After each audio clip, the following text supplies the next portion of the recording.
Turning your engine 1X174.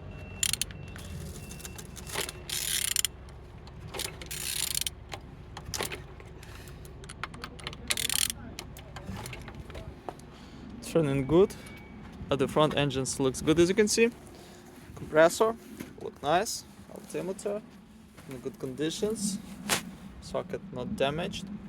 And on this side everything's good. Look as well on the gearbox. You didn't see any damage. Same as well like on these sides. Engine's looking good. On the top, all connectors and injectors look nice without any damage. And on the bottom, no cracks, no leaks. And turning your engine 1X174.